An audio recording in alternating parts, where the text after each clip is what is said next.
भारत में ऐसी कई इनकम हैं जिन पर बिल्कुल भी टैक्स नहीं लगता। चलिए, आज उन्हीं के बारे में जानते हैं। तो चलिए देखते हैं ऐसे 7 इनकम सोर्सेज जिन पर कोई टैक्स नहीं देना पड़ता। लिस्ट में सबसे पहले है एक ऐसी चीज जो हमारे देश की इकोनॉमी की नींव है। जी हाँ, एग्रीकल्चरल इनकम, खेती से होने वाली कमाई पर कोई टैक्स नहीं लगता।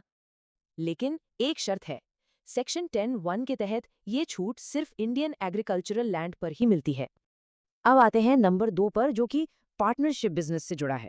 किसी पार्टनरशिप फर्म या एलएलपी से मिले प्रॉफिट शेयर पर दोबारा टैक्स नहीं लगता। ऐसा इसलिए क्योंकि फर्म उस प्रॉफिट पर ऑलरेडी टैक्स दे चुकी होती है।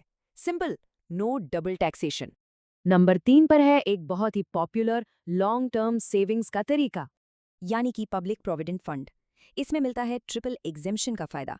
आइए समझते हैं। मतलब इन्वेस्टमेंट, उस पर मिला इंटरेस्ट और मैच्योरिटी अमाउंट, तीनों पर कोई टैक्स नहीं। चौथी स्कीम खास तौर पर बेटियों के फ्यूचर के लिए डिजाइन की गई है। ये है सुकन्या समृद्धि योजना, बिल्कुल पीपीएफ की तरह। इसमें भी ट्रिपल टैक्स बेनिफिट है। 8.2% इंटरेस्ट रेट के साथ इसके कंट्रीब्यूशन, इंटरेस्ट और मैच्योरिटी सब टैक्स फ्री हैं। 5वां नंबर है एजुकेशन से जुड़ा हुआ, यानी फाइनेंशियल हेल्प। पढ़ाई के खर्च के लिए मिली कोई भी स्कॉलरशिप पूरी तरह से टैक्स फ्री होती है। सेक्शन 10(16) के हिसाब से इस पर कोई अपर लिमिट नहीं है। फॉरेन स्कॉलरशिप्स भी इसमें आती हैं।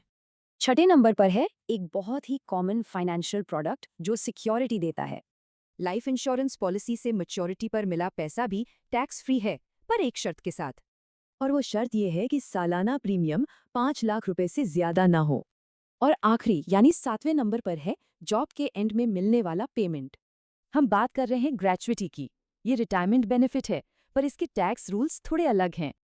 जैसा कि देख सकते हैं, गवर्नमेंट एम्प्लॉयज के लिए ग्रेचुइटी पूरे तरह टैक्स फ्री है और प्राइवेट सेक्टर के लिए 20 लाख तक।